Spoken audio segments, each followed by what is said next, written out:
Honorable viewers, I welcome all of you to my YouTube channel, Department of English. Today, I would like to share with you No Second Troy, written by William Butler Yeats. Today, I will discuss with you a summary, analysis, personal comments about William Butler Yeats. So, let's get started. No Second Troy by William Butler Yeats.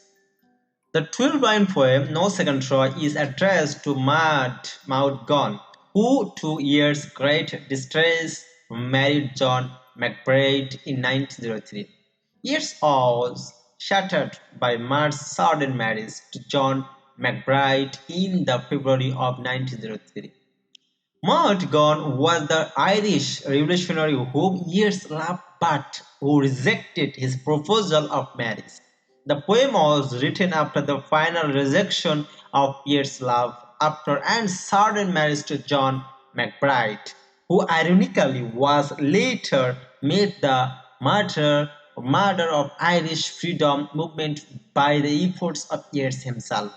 Although this marriage of Maud and McBride resulted in our separation, 2 years later it left Yeats in great distress. Analysis. No second to analysis. First stanza. Why should I blame her that she filled my days with misery, or that she would of late have taught to ignorant men most violent ways, or had laid the little stress upon the great? Had they but courage equal to desire? The above lines quoted in the question are the opening lines in No Second Troy, published in 1921. In the collection titled The Green Helmet and Other Poems, W. Yeats, this 12-line poem is the most celebrated poem, having a combination of personal and political concerns. The poem begins on a personal plan with a rhetoric question saying that Yeats, I of the poem, should not blame her, Maud Gonne, for filling his life with misery.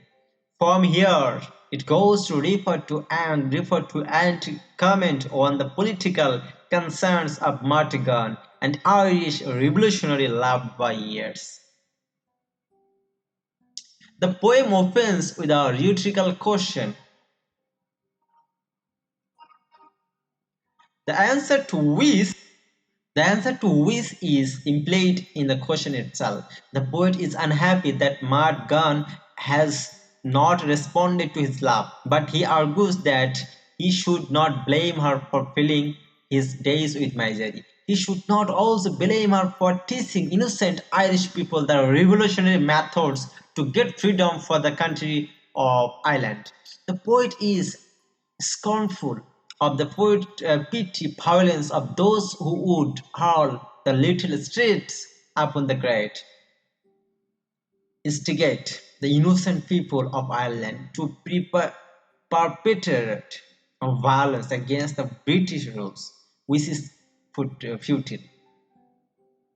The poet blames the revolutionary lady for hurting his love cruelty, but waves that blame and is prepared to forget and forgive her.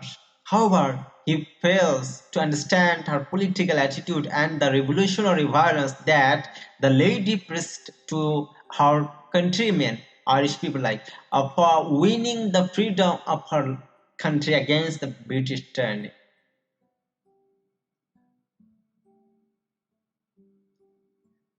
This first section does not contain a great deal of imagery and instead focuses on fully explaining the initial question. However, the descriptions in the later part of the poem are far more vivid and draw one metaphors in order to create powerful imagery. So let's see.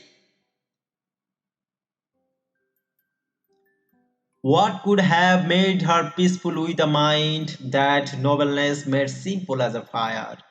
With beauty like a tightened bow, a kind that is not natural in an age like this. Being high and solitary and most serene, why, what could she have done, being what she is? Was there another Troy for her to burn? In the above fine concluding lines, the beautiful revolutionary lady Maud Gunn is seen in terms of distraction. Her beauty is said to be like a tightened bow.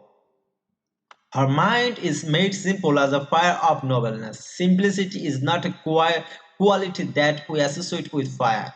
Here, years seems to suggest or suggest how uncompromising intensity and dedicated single-mindedness are capable of being both noble and, in terms of practical art. The tightened bow further suggests or suggests an inherent tension in heroic beauty that necessarily results in destructiveness.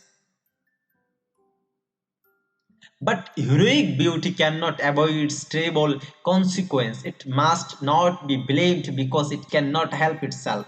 It is not until the last line that images lock securely in their pattern. The organizing thrust is cleverly withheld. The marching suspense of the single syllable words in the last but 1/11th line, with why, what, and what repeating the accumulated questions, is brilliant piece of dramatic monologue maneuvering. Then the healing image strikes into the poem in the last line. It raises the question which the whole structure of the poem has answered. It puts everything in its predestined order. It is the demonstration and in an important one of a technique that he brings to its perfection in the second coming.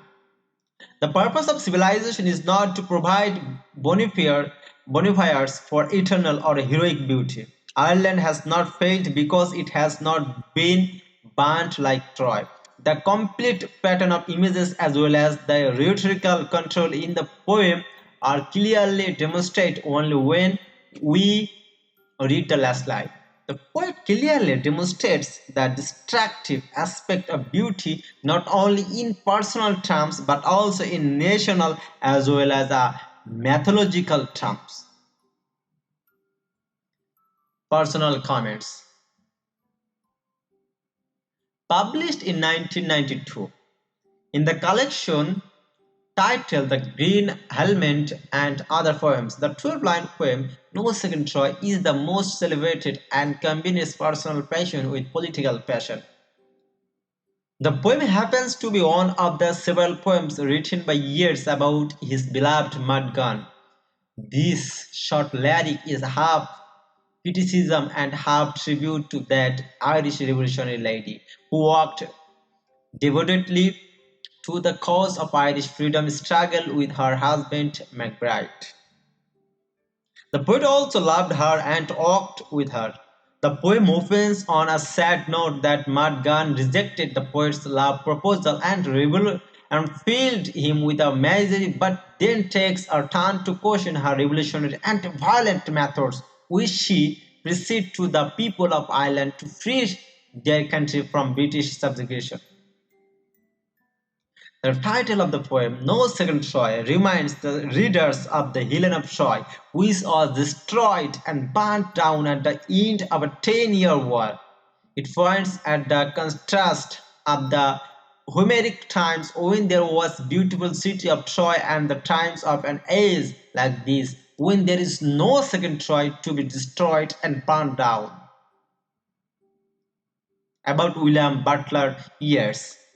Though William Butler Yeats' real interest was in poetry, he also penned play after play with incoherent and phonetic plots. For example, The Islands of Status, The Seeker, Mosado, etc. But later, being sick of this craze of writing, he began to explore theosophy, Platonism, New Platonism, and Rosicrucianism. He also took interest in India philosophy and religious thought, and so pinned down a few poems with an Indian setting. Some of the major contributions made by Yeats in the world of poetry include Seven Woods, The Wuthering Bogs, The Crescent Moon, Cool Park, The Winding Sitar, and many others.